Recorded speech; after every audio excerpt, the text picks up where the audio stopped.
Well, I am super bummed today because I was planning on trying gelatin in my soup, and then I realized, oh, wait a second. I am working on my egg white trial right now. And that's a bummer because I like to try to run my tests kind of concurrently because I feel like I might starve to death if I only try a new food every 5 to 7 days. That's crazy, right? And sometimes it does turn out that way because it doesn't work to do it otherwise. But what I like to try to do is, let's say I'm going to trial the egg white. I've already proven the yolk is working for me, and it's something I can't eat very often, but I can eat it. And so I'm trialing the white. And the way that I trial new foods is by taking like an almost inconsequential amount, not even a teaspoon usually, just very, very small amount, just enough that my body's going to notice something that's different in there.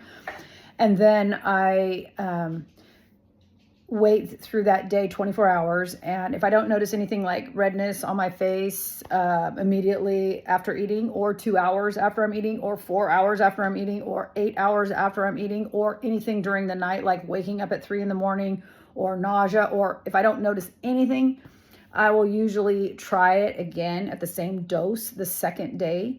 But one thing I've started doing is not doing what they usually say, which is to try it for 4 days and then consider it safe. I find that kind of like a way to fail because of bioaccumulation. And so at first your liver or your mast cells are like, okay, okay, okay. But what happens is by the third or fourth day, a lot of times I have a reaction. So what I've started doing is doing those first two trials of a tiny amount and then skipping a day or two until I'm having another day where I feel really strong and I'm not already adding something else. And then I do a double amount of the egg white. And this is how I will then eventually, either 1 or 2 days later, either have the same amount or a little bit more, depending on how I'm feeling about the food. It's kind of just a feeling at that point.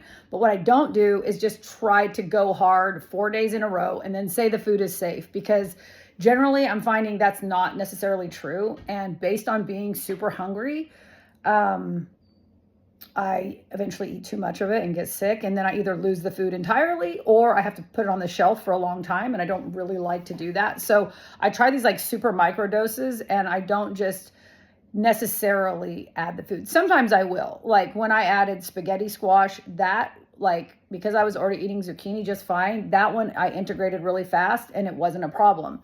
But when it's something really intense, like egg white, for instance, I like to go really slow and maybe microdose it over a week before saying it's safe. With egg white, I've been even more safe. I have been working on this one for a while. But the nice thing about this is if I take a couple days off of the egg white, I can actually start the trial of something else while the egg white is on hold for a couple of days.